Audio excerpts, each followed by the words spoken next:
Hello, everyone. Good afternoon. Good afternoon from Dubai. Before we start, may I kindly ask if everyone can hear me? Is my audio clear? Am I audible to you guys? Yes, I can hear you. Yes, we can hear you. All right, great. Thank you.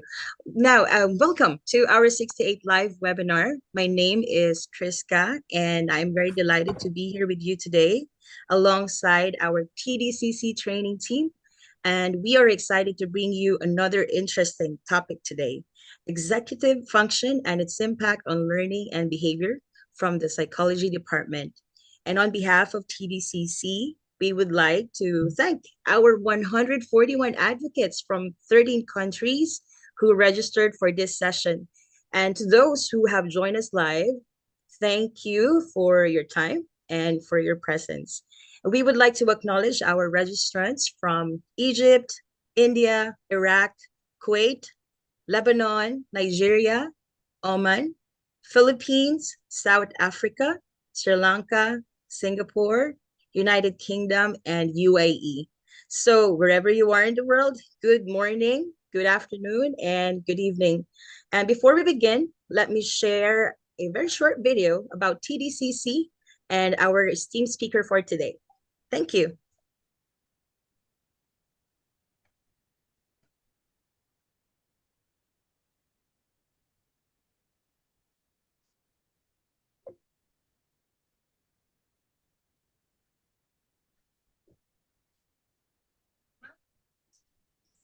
Hi, Kriska. Can you share the video, the audio I'm of okay. the Sure. video? Thank you. And if you can start again, thank you. Sure, Miss May.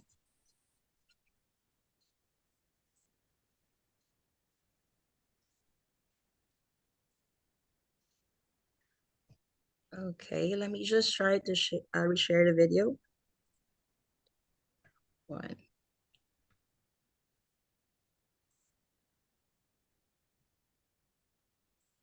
Oh, okay, hold on.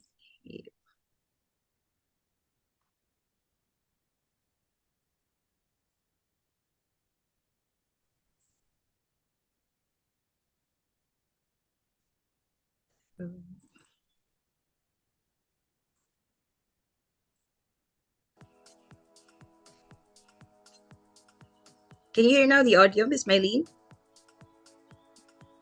Yes, perfect. Thank you. Thank you.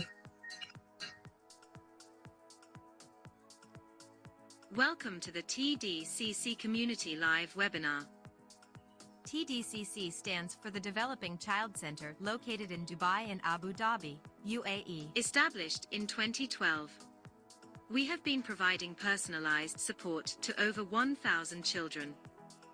We have 60 dedicated and committed experts, and we work closely with parents and schools to ensure no child is left behind. We think different, we teach different. We empower, not limit children. Labels like autism, dyslexia, and ADHD are not relevant or perceived as disabilities, difficulties, or disorders that limit children's abilities. We believe that brilliance needs difference. The TDCC services are available in English, French, and Arabic. The inclusive educational services nurture and support the developmental and educational needs and help empower each child to reach their full potential. Occupational therapy assists children in performing and achieving important learning and developmental skills they need in life. Psychomotor therapy is a healthcare profession that is based on a holistic view of the person and is involved in the treatment of different disorders. Speech and language therapy assists children who have disorders of speech, language, communication, and swallowing. Psychology provides both educational and clinical services, including counseling and parenting. ABA therapy focuses on improving specific behaviors. It is commonly practiced as a therapeutic intervention for individuals with autism. Specialist learning support. We assist in developing the academic and social development of students who need support in all these areas.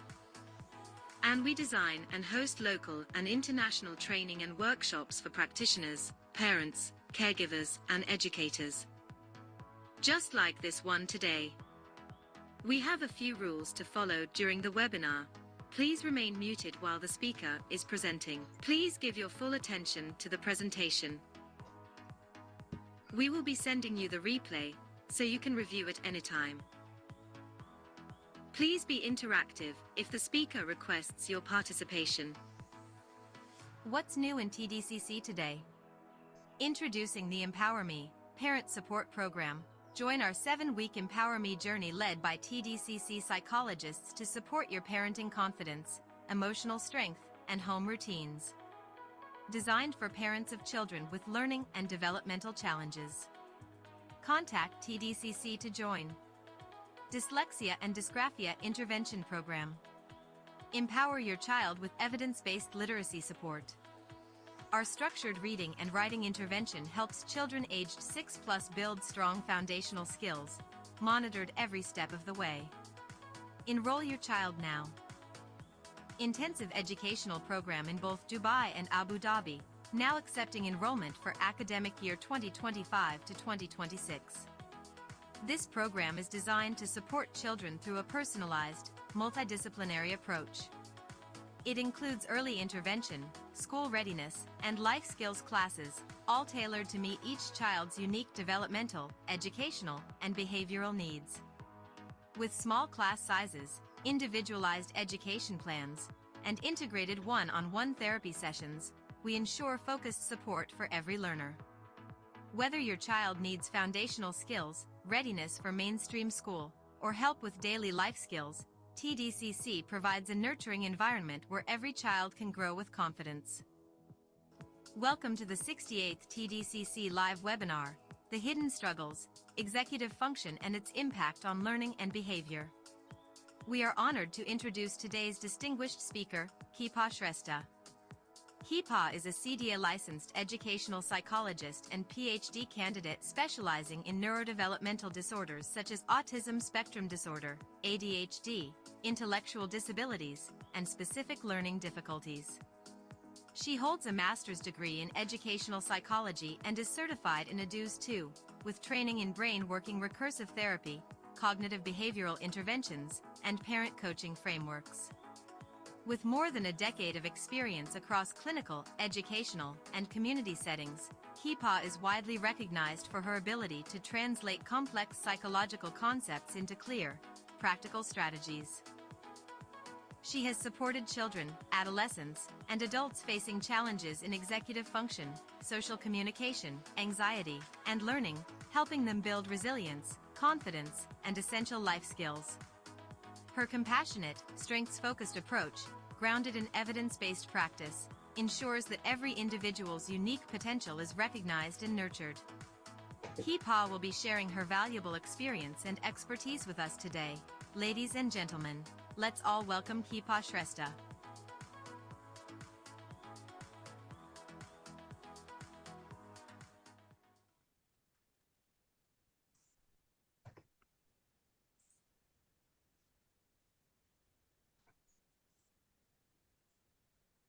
Hi, Keepa.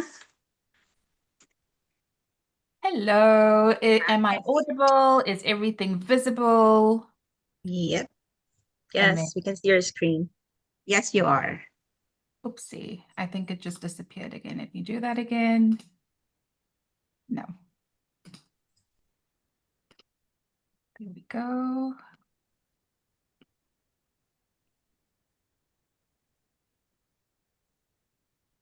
There we go.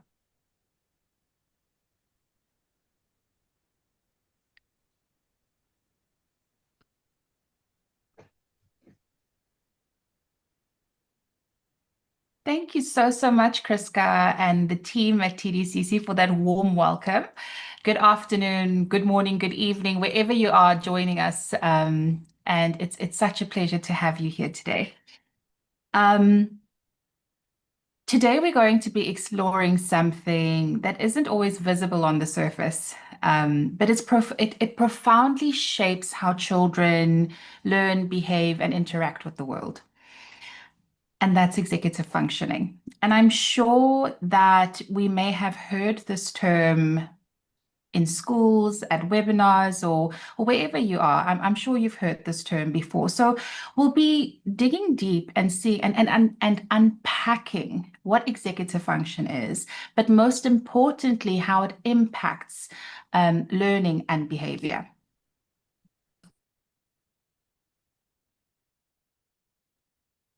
Alrighty, let's move on. So what are the objectives that we'll be covering today? We are aiming to start with the basics. What exactly is executive function? I'll be introducing you as well to 3 core skills that it involves, and we'll be discussing what they look like when executive function is functioning or functional, but also what does executive dysfunction look like and what does it mean? We'll then turn to the impact. So how does executive function challenges show up in both learning and behavior?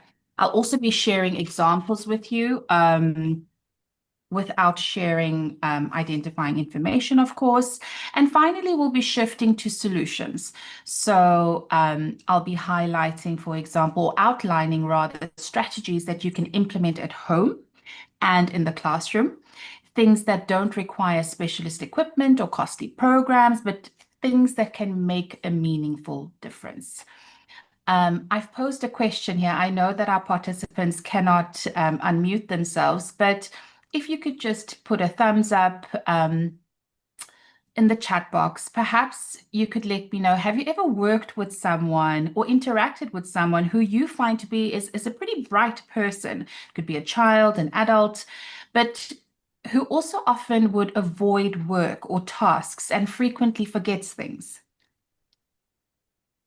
Mylene, you can just let me know if we're getting some thumbs ups.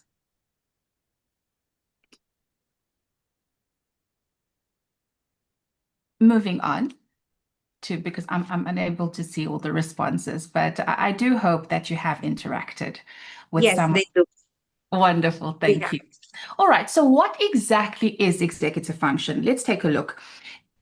I'd like to describe it as the air traffic control system. So if you have traveled, and especially here in Dubai, at Dubai International Airport, I mean, there are probably thousands of flights coming in and leaving the airport. And how are these flights being controlled? How are they being managed? How are they being organized?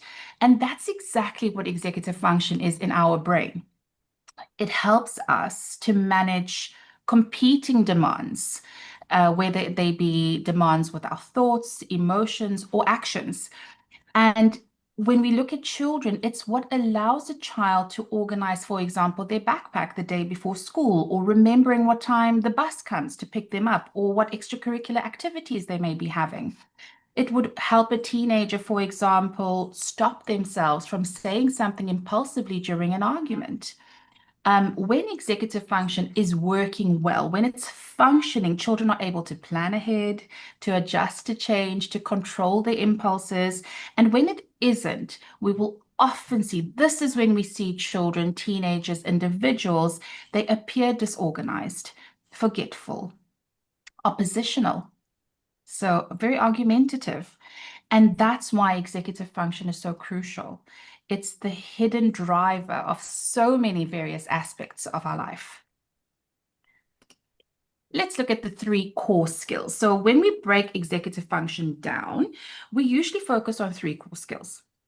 The first one is working memory. So I will reflect on the questions later on in the presentation or in the webinar, but many times parents will come to me and say, you know, my child will remember something today, and tomorrow when we recap, it's like I have to teach them all over again. Okay, so let's look at working memory. This is the ability that your child has, or rather you have, to hold information in your mind whilst doing something else. So for example, a child remembering 3-step directions like get your book, open to page 20 and write the final answer while carrying out the task. So whilst they're listening to you, they have to open the book, turn to page 20, right? So it's multi-step. The second one is inhibitory control. The second one is inhibitory control or self-control. This is about pausing before acting. This doesn't just apply to children, it applies to us as well, doesn't it? And not blurting out answers, for example, in class, or resisting the urge to grab a toy from someone else simply because they want the toy, or grabbing from a sibling, or it could even be stopping yourself before you scroll on TikTok, or, I mean, a teenager, because I'm referring to homework now, but instead of going on your phone and going on social media, to rather prioritize a certain task. The third one is cognitive flexibility. This is the ability to shift gears, essentially, adapting to change and to see different perspectives. It's not just about me, myself, and I, but also understanding perspectives from those around me. A flexible child or teen can adjust, for example, when football practice is suddenly cancelled, or when a teacher changes the seating plan in the class and that seat is no longer your seat. So how do you respond without reacting? Okay. And together, these three skills would essentially form the backbone of how children manage daily demands. When one of these skills is weak, we begin to see very specific struggles in learning and in behavior. Okay, so some everyday examples, I'll just squiz through them. If you can imagine a person, a student, who can remember the teacher's three-step instructions and carrying them out successfully, that is your working memory in action. That is what working memory essentially would look like in the classroom, or in the therapist room, or at home. If you've said to your child, okay, we're leaving in 5 minutes, please put on your shoes and don't forget your backpack, or whatever it may be, and I'll see you at the car, you know. And if they can follow through with that, they can listen to you, they can grab their belongings and make their way through to the door. That's working memory in action. Now, let's picture a child in class who wants to desperately shout out, and I think my fellow educators can relate, when you can just see this person is just so super excited to share with us, and they just can't hold that impulse in. And that is inhibitory control. So to shouting out the answer, but if they're able to stop themselves, that is what inhibitory control is. Let's think of a teenager, for example, who discovers their after-school plans have changed, but instead of shutting down or lashing out, they just shrug it off and move on. Right. So when these skills are strong, life feels manageable. But when they are not fully developed, or dysfunctional even, then even the simplest daily tasks like getting dressed, starting homework, or coping with change in routine can feel overwhelming. And I'd like you to keep that word in your mind, the word overwhelming. Okay. Because this is when children, individuals, teens will be mislabeled as lazy, difficult, defiant, forgetful, careless. Right. What it looks like, so what executive function challenges look like versus what it is. And this is where things can get a little bit tricky. So executive function challenges, like I said before, they are invisible. You can't see a child's working memory or cognitive flexibility, for example, but what you do see are behaviors, and we often misinterpret these behaviors. A child, for example, who can't keep track of instructions may look like they're not listening. They may look defiant. A student who avoids homework may appear lazy or just lacks motivation. A teenager who shuts down when asked to switch tasks may look oppositional or defiant. And these behaviors are not character flaws, but they're signals of a skills gap, and the skill being executive function. And when we mislabel them, what happens? We risk damaging a child's self-esteem and also opportunities for support, because we're overlooking the challenge. We are mislabeling it and saying, well, you are forgetful, you are lazy. And a child will internalize that. And so the behavior will follow suit. Let's look at reframing behavior. a student who would avoid homework may not be disinterested at all.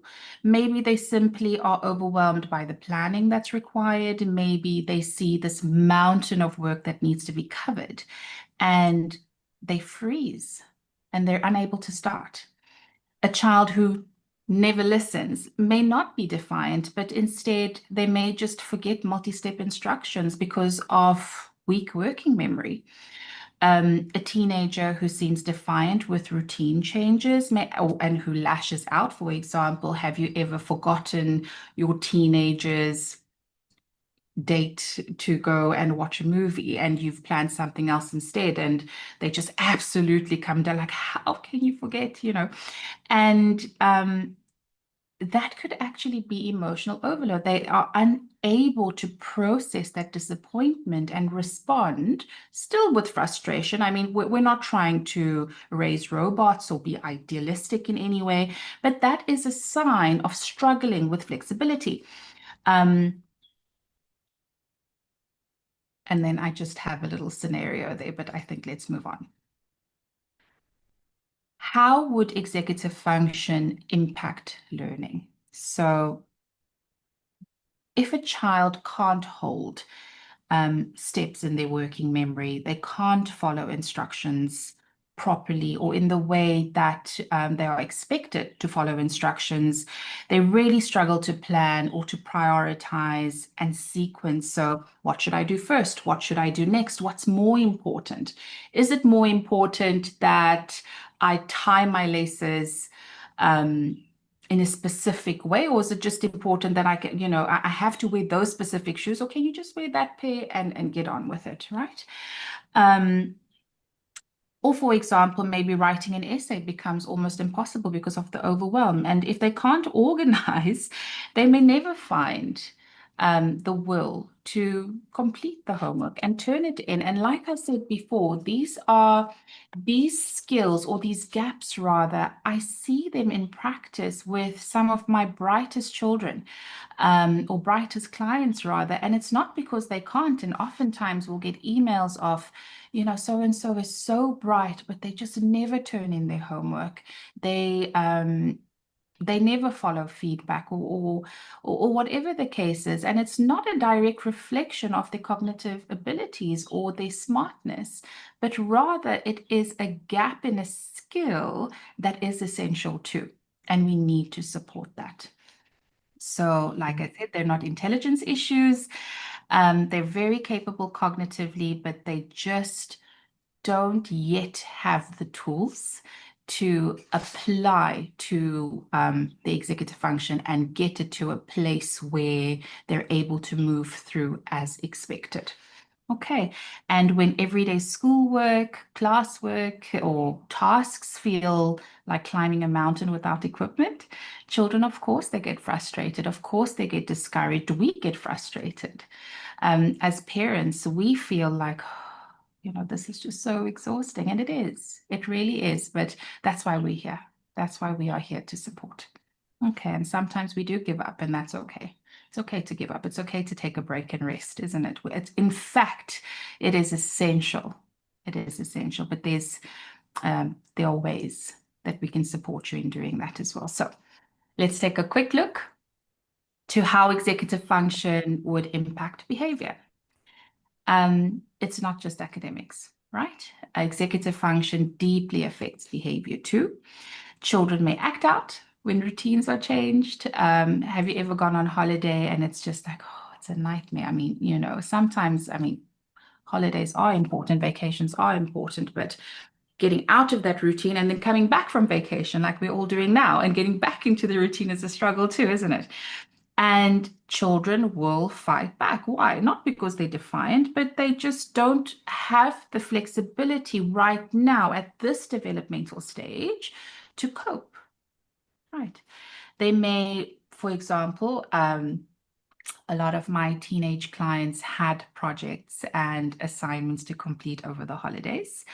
And some of them did, but many of them did procrastinate. And it's not because they're lazy. And of course, they're coming to see me because they have these these behaviors are manifesting in their life.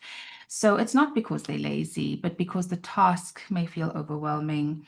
And it's always that thing of, oh, but I have time. I have time. School's only starting on Monday. Like I'll get to it, right? And they really believe that they will. And it's because that there's a gap in their planning and organizing that they feel that way, that they think that way, and they behave that way inevitably. So, and in more extreme cases, they may avoid work altogether and be extremely adamant about not doing something. Okay. And it's not because they don't care, even though they tell you, I don't care if I fail. They do care, right? But they know that they just are not able to handle whatever it is that they need to do. So us as adults, when we see this, we need to understand that it is a stress response, and the brain of the teenager or the child, what is it saying to us? This is too much for me to manage right now. I need your help. Because we're the adults, we need to help. And sometimes we don't know how to help, but that's why you're here. Okay. So again, this is a very simple example, but it's just to showcase to you executive function versus executive dysfunction. So student A pulls out their planner, notes the due date, starts early, asks for help when they need it, and they check their work before turning it in. I'm sure parents are sitting there thinking, what? Children like that exist? Yes, they do. Adults like that too. I wouldn't say that everybody has the skill or everybody has mastered the skill, but some people do. Some people don't struggle with it. Student B would forget about the assignment until the night before, and that's when they come to you and say, Mom, I need 50 cupcakes for whatever it is. And then they panic and then they rush through it and they either hand it in late or then their tummy hurts or whatever it is because they have just not been able to manage and plan appropriately or effectively. So the key point is that both students may actually be equally intelligent, but that's not being reflected, is it?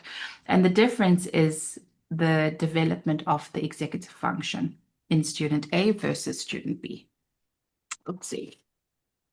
So how do we support executive function at home? And I have some examples here on the slideshow, but I'll be sharing other examples as well.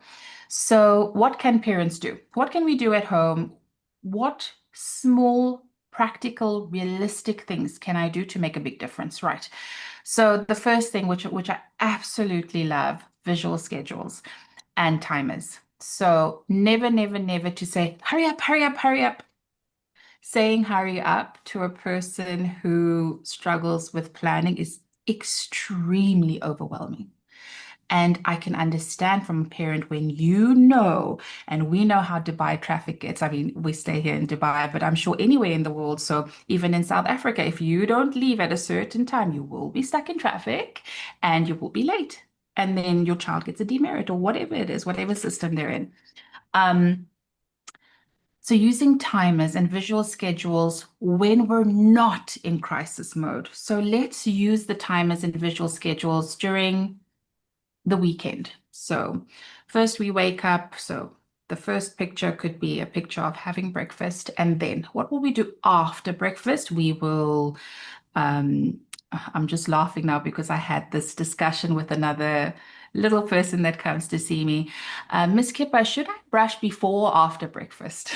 Okay, so we used visual schedules and we eventually did let the child decide for now, and we gave them the pros and cons. So brushing before breakfast, then having breakfast, and then we will have some TV time together, or then we will, whatever it is. So having that visual schedule, it calms down the nervous system. It feels like, and one of my teenagers said this to me, sorry, one of my emerging adults said this to me, Miss Kipper, it feels like my brain has space to think because I don't have to think about planning. The plan is there. I know what I need to do. So it feels like my brain can actually focus on what it needs to focus on. Okay. I can go on and on and on with examples, but the next one is breaking big tasks into smaller steps. And this is something that we all need to do. So in the introduction, you may have heard that I am busy completing my PhD. Now, we know with the thesis, it's a lot of work. There are a lot of working parts, and the only way that I've been able to manage is breaking it down chapter by chapter, paragraph by paragraph, sentence by sentence. And we have to do that because, number one, it won't overwhelm us. Number two, it gives us structure. It gives us a brain, it gives our brain a roadmap of how to follow through, because the small steps will add up and end in the positive outcome that you're hoping for. So breaking tasks down into smaller steps. For example, a child needs to clean their room. So avoid saying, go and clean up. I know that's what you essentially want them to do, but to say, for example, can you put all your clothes in the basket for me and bring the basket downstairs because I'm doing laundry. And once they do that, then say, okay, now let's tackle your toys. And you can even use, again, pictures. I just use an A4 page. I divide it up and we draw pictures. So you don't have to be an artist. I certainly am not an artist, and my kids can tell you that. I draw stick figures, and it works because it's about what we're trying to achieve, isn't it? Using checklists and sticky notes, I have them all over for everything. I mean, in an organized manner. I will never, ever remember absolutely everything. As a mature adult, I won't be able to do it. So I absolutely cannot be expecting children who are still developing, whose prefrontal cortex, when I showed you the picture of the brain, it's still developing. We cannot be expecting that. That is unrealistic, and we do need to prompt and remind. And sticky notes are the best. You put a sticky note on their bedroom door, check your backpack, or don't forget your backpack. I'll be sharing a quick personal example, if I may, Mylene. Are we good on time? Yes, Kika. Okay, so let me share just a quick example, and I hope this person, if this person is listening, they'll know that I'm speaking about them. So there was a trip coming up, and this person is an adult. A trip was coming up, they had to travel, and everything was packed, and they're super excited, and they were coming to visit me.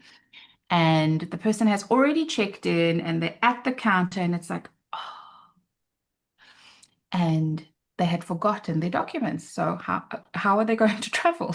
And that's last minute, and this is an adult.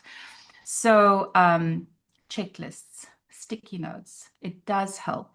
It may feel tedious initially, but the feel-good hormones or the feel-good feelings that you have once you tick things off, it does make it worth it. It is something that one needs to learn, and it is possible. And model planning. So saying out loud, we're going to the park. What do we need to bring? We're going to the beach. What do we need to, what's really important? And maybe for them, the sand, the plastic bucket is really important. And you say, yes, that is important. But you know what else is important? Sunblock. We have to protect our skin. Or a hat. That's really important too. And you can have illustrations of lists and checklists as well. Okay. Let's look at supporting executive function at school. Yes, at school. So in the classroom, we know that, so a lot of times when children come to me for assessment, and we do the full assessment with the IQ, the achievement, and the behavior, everything, and we see that their processing speed is weaker and their working memory is weaker, then we do give extra time. Those are the accommodations. Extra processing time. And this you can do even within the classroom. I do it with my clients as well in therapy to build processing speed. So giving extra processing time, using graphic organizers. So I'm asking a child, or rather a child who needs to write an essay, for example, might use a mind map with introduction, body, conclusion, with all the little, you know what I mean by the mind maps, with all the little legs that pop out from the middle cloud. It helps us. So we just jot all our ideas down. And once we see it on the page, it gives us structure. So our brain can relax. And then we can begin to elaborate. Okay. And of course, offering reminders without shaming. So instead of saying, why haven't you yet? To rather say, remember. I always say, remember that you have 2 more steps. What's next on your checklist? Right? So prompting them, because we have to build those neural pathways. They're not there yet. And pairing up students can help as well. So a highly organized student can model certain strategies, and having children share what works, but also what doesn't work. It develops that, that inclusion in your classroom as well.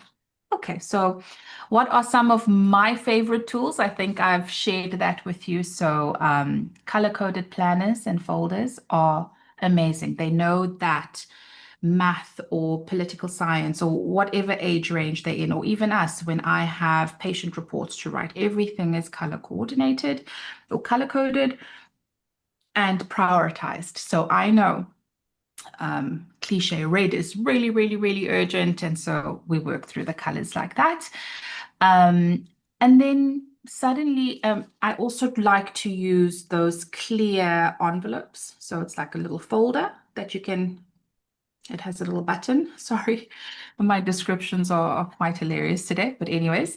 And we have the color codes for that with all their work inside. And I can assure you, maybe the entire folder will go missing, but at least individual tasks will still be together. Okay. Timers, like I said, timers are really, really, really helpful. Doing timers, not to always get them to rush, but also when our executive function skills have not fully or appropriately developed, 5 minutes and 5 hours feels the same. So that's why when they're on the iPad, it's like 5 more minutes, but they don't actually know what 5 minutes means. So then you introduce the timer.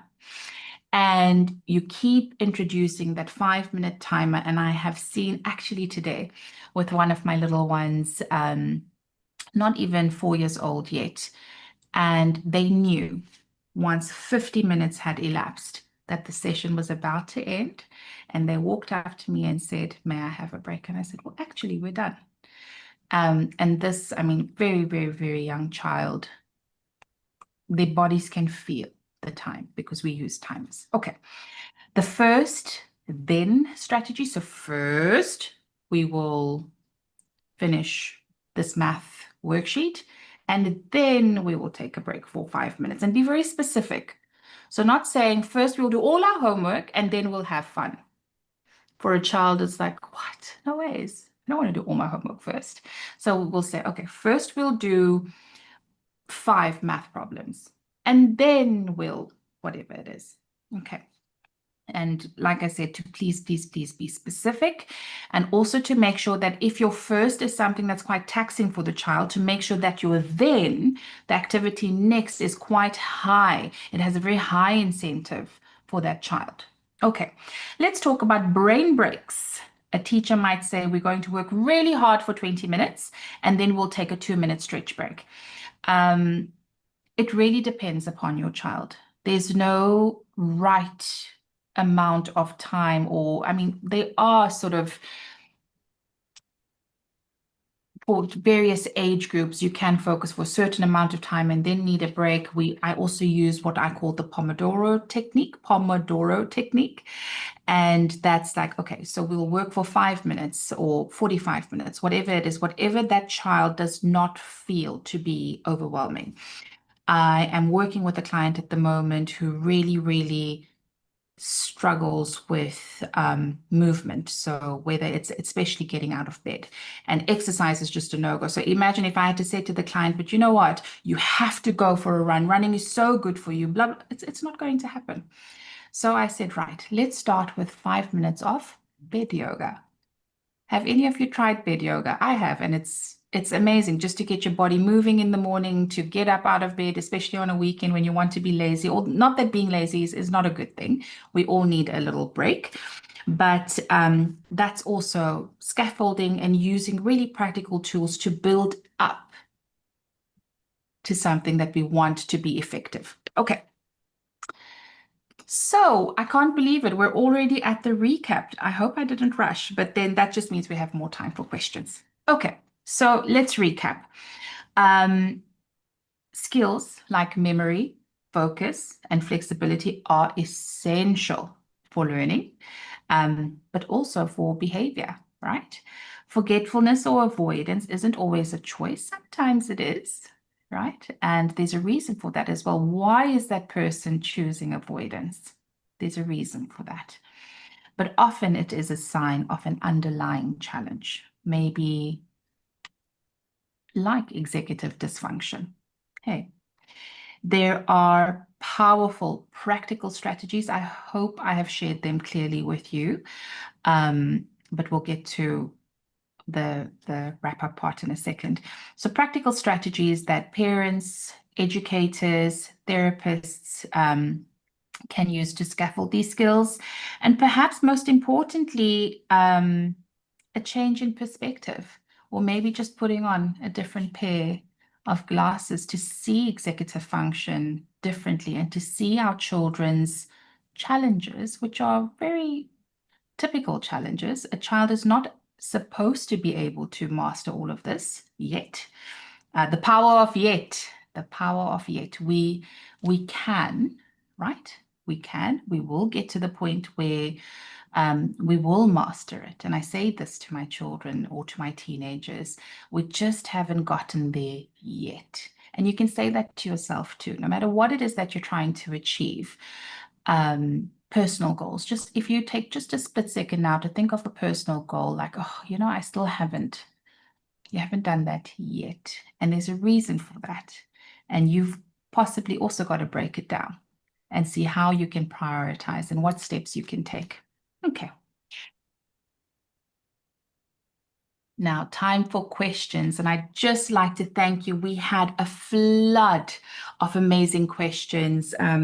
Please, please, please continue to send your questions through. I will be answering them, whether you email them, and I'll give you the details in a bit. But some of the questions that we received, I felt there was overlap. So I chose a few that I felt would address many sort of questions within that one question. I hope that makes sense. So question number one. Sorry, Mylene, was I supposed to wait for you before I go to questions? That's fine, Kiva. You can move on to the question. Yeah. Okay, thank you so much, team. Thank you. I really do have a fantastic team, don't I? So question number one, what assessment tool can be used to determine if my child is living with executive function challenges, and will these tools test for memory? Loved that question. So yes, there are specific, amazing gold standard tests available. Psychology has, we are just, it's amazing. And maybe I sound biased, but it really, the tools that we use at TDCC, they are gold standard. And anywhere in the world that you will go with that report, it will stand. Okay. So yes, there are specific assessments designed to look at executive functioning in a formal evaluation or assessment. They could be called psychological assessments, psychoeducational assessments, whatever term the practitioner has decided to use, or an evaluation.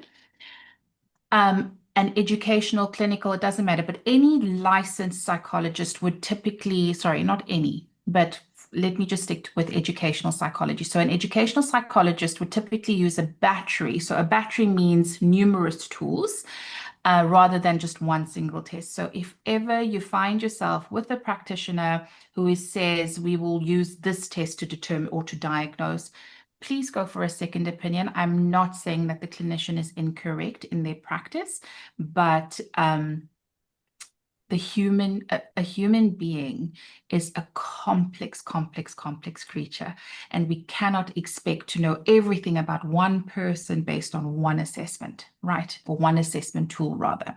So for example, at TDCC, we will use a standard cognitive assessment like the WISC, the Wechsler tests. So depending on the age of the child, we have various Wechsler tests that we have invested in. And yes, it is an investment because they are they're gold standard, right? So one of the subtests would measure for working memory and processing speed, for example. We also use the NEPSI, that measure problem solving, inhibition, cognitive flexibility. So yes, there are assessment tools. And one thing that I will never, ever, ever forget, and if any of my colleagues are here today with me who studied masters with me, we had a wonderful prof, and she said to us, why do we assess? And I'll never forget, and we assess to support. That's why we do the assessments. We're not assessing to diagnose. We're not assessing to label. We're assessing to support. So once we do the assessment, we know what the strengths are, what the challenges are. And that's how we know how to plan intervention. Okay. Question number 2, what are the effects of screen time on executive functioning? Beautiful question. Screen time in itself is not harmful. We all know this, right? But it does depend on what? How much time are you spending on it? When are you spending time on a screen? And what kind of material or whatever it is, what are you exposing yourself to? Okay. So excessive screen time, especially fast-paced, very overstimulating content. So I often say to parents, try to avoid endless scroll. Okay, so what type of apps have endless scroll? TikTok, YouTube Shorts. To always use a device mindfully with purpose, right? And I'm saying it slowly because I really want you to internalize that scrolling is not the problem. It's how much we scroll, when, and what it is that we're watching. And sometimes mindless scroll is not a bad idea. Okay, so when you've had a very, very long day and all you want to do is just watch some silly video, do that. But set a timer or mentally set a timer, right? Excessive screen time has been linked with reduced attention span, poorer emotional regulation, because we know that a screen has become a pacifier. So, you know, those dummies in South Africa, we call them dummies that we give babies when they cry and they go, and ah, and then you put the dummy and then they suckle on it and then they relax.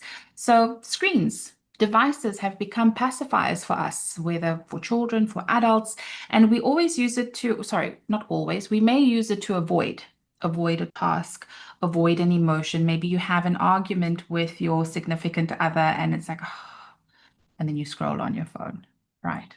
We all do it. Okay. So poor emotional regulation and difficulties in self-control, all of which are executive function skills. Like I said, to use balanced and purposeful screen use, such as educational apps, creative games. It's not all bad. And supervise interactive media. Supervision is crucial. The pace at which my emerging adults or my teens are moving, it's I really have a lot of respect for the teenagers in this era. They're exposed to so much. They have such a lot of expectations put on their shoulders, and they are really trying their best to navigate through all of that. So the pressure that they feel from social media, the things that they see on social media that they believe to be true, we have to monitor that, please. We have to. And we have to guide them, and we have to be ready to say, when we don't know something, we have to be ready to admit when we've done something wrong as well, so we can model that for our children, right? And it's easy as parents to say, my child uses their device too much. And I always say to the parent, but what are you modeling? Not from a judgmental perspective, but just what are you modeling to your child? So are you coming home after a long day and flopping on the couch and going on your phone? Nothing wrong with that. But if you're modeling that to your child will most probably copy that, right? And if you want changed behavior in your child, you've got to start with yourself too. Unpopular opinion, but it is what it is, right? Let's look at question number 3. So this was actually quite a long, more of a statement, and I just condensed it. So this person or this participant had said that my son, who is 6 years old, has been diagnosed with ADHD, moves a lot, repeats behaviors, even with sensory tools, whether it be Play-Doh or slime, I think it was that they mentioned. He has tantrums, and I feel, and I loved that this parent said, I feel overwhelmed and I don't know what to do. Right. And so how can they handle this? Right. Firstly, it's important to acknowledge how hard this feels. Yes, it is tough. And I can understand that you're exhausted. And many parents of children living with ADHD will experience the same cycle of trying strategies, seeing progress, then feeling discouraged. And you're not alone. All right. So what do they require? They require consistent, structured, and not often, but always, always, always seek professional support if you're able to. If you're able to go and get professional support, please go ahead and do it. And if you're not able to, pop us a DM and let us try and assist you in whatever way we can. Okay, some practical steps. Movement is regulation, not defiance. So many children with ADHD need to move to stay regulated. So let's have an area in the house, or especially now in Dubai, it's super warm. So my children living with ADHD, they can't move the way that they want to. They are confined inside. So what are we doing to support them indoors, right? They need movement. So for example, let's do 10 jumps and then do our activity. Whatever it is, let's shoot the basketball, you know, with those soft balls because we're indoors, through the hoop. Let's score 5 and then let's sit and do some math. Okay. Sensory strategies, we need variety. So if you keep giving a child slime, eventually they become desensitized to it and it's not relaxing anymore. So let's try fidget toys, maybe chewing gum if they are, if it's appropriate in terms of the age, weighted cushions, weighted blankets, drawing, whatever it is. So there are many, many strategies, and think of it as a toolbox and keep it nearby. So when you see your child approaching dysregulation, to reach into that toolbox and provide them with maybe 1 or 2 or 3 options. And eventually you will see your child, once they need that regulatory, or once they need that output, they will go to that toolbox and they will fetch something that will assist them. Structure will often help prevent escalation. So clear routines, visual schedules again, and consistent transitions. And you don't have to do this alone. So if this person is here and you are able to reach out to us, please do, because we can work on, for example, we could do a structured assessment where it would help us understand and break down exactly what is happening inside. And we can then focus on working memory, self-control, or flexibility. And we can design therapy and parent coaching to assist as well. That brings us to the end. Thank you so much. I've just put my Instagram handle here that you can take a picture of if you would like, our contact details, my email address, and where you can find me at TDCC. Thank you so much. Wonderful. Thank you so much for your insightful topic today, Kipa. And we truly learned a lot from you today. And of course, we would like to say thank you for all to all you joined us today for the 6th TDCC webinar, Executive Function and its impact on learning and behavior. And once again, thank you, Kipa, and thank you, everyone. Join us again for the next webinar happening on September 12 with our topic, Building Confidence, Focus, and Emotional Resilience Across All Ages. Thank you, everyone, and have a wonderful day. Take care. Thank you. Thank you, everyone. Bye-bye.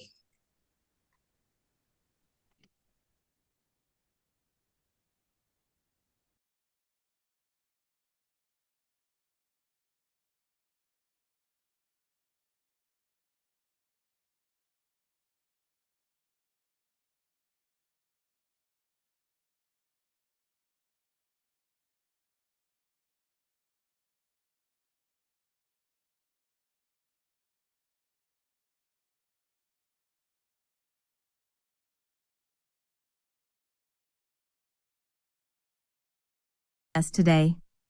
We truly appreciate your time, your thoughtful questions, and your dedication to supporting children with learning differences. A special thanks to our speaker, Praveen, for sharing his expertise and insights. And to everyone who joined us via Zoom and our YouTube live stream. Thank you. Stay connected with us. Follow TDCC on social media. Subscribe to our YouTube channel for more webinars and expert content. Please take a screenshot of the contact details now showing on your screen. Feel free to share this with friends, families, or colleagues who may benefit from it. To stay updated on future webinars, training sessions, and support services, scan the QR codes on screen. We look forward to seeing you at our next webinar. From all of us at the Developing Child Center, thank you and have a great day.